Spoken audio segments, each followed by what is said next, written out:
Nancy Drew fans! We're back for book 24, The Clue in the Old Album.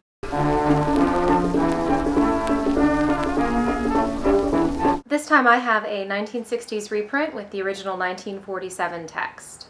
This story begins with Nancy and her father Carson attending a concert at the River Heights Museum of Art.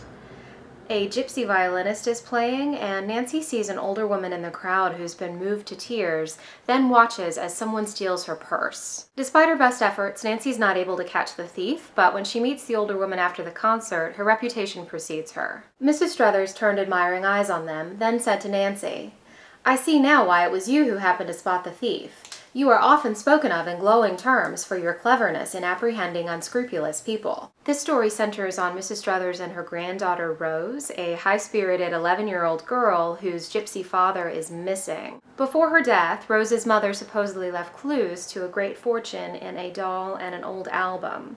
Nancy's on the case and finds her first clue in the album, a note written in a strange hand which reads, "The source of light will heal all ills, but a curse will follow him who takes it from the gypsies." River Heights at the time was apparently surrounded by camps of traveling gypsies who performed at local carnivals. Gypsies have a bad reputation, probably at least in part because so many of the ones in this story are total criminals.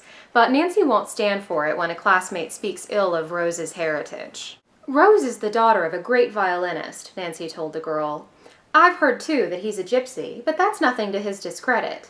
Most gypsies are fine people. Some are excellent musicians, and a few of them are movie stars." Ned is a camp counselor in the area and gets to take Nancy on several dates, including one to the carnival to scope out the gypsies. He wins Nancy a box of candy at the shooting gallery, but he's not so interested in getting his fortune told.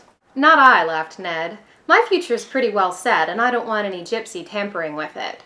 I'll go into business, prosper, and marry a certain golden-haired young lady named—" "Come on, Ned," Nancy broke in. "I'm not so much interested in fortunes myself, but I do want to hear that violinist play." This book is a good mix of clue hunting and summer fun, including the River Heights Yacht Club race, which is open to girls for the first time. Nancy doesn't have a boat, so she goes in with Bess and George to buy one, a fixer-upper called Whip the Wind that Nancy has a good feeling about. Nancy turns out to be an expert sailor, and it's an exciting race, but once again, the girls are in their own division and they're up for lesser prizes than the boys. As Nancy's tracking down the missing doll and Rose's father, she repeatedly crosses the pretty crazy local band of gypsies. She gets repeated warnings to stop, including a hilarious one from a fortune teller and another that's woven into a blanket. No food in this book, but a couple of outfits.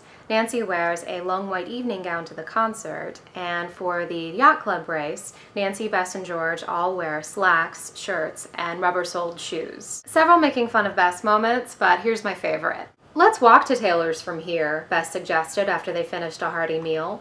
"I feel 10 pounds heavier." The department store was only 2 blocks away. George told her cousins she should walk up the 5 flights to the doll exhibit as well if she expected to reduce effectively. Bess grimaced and got in the elevator.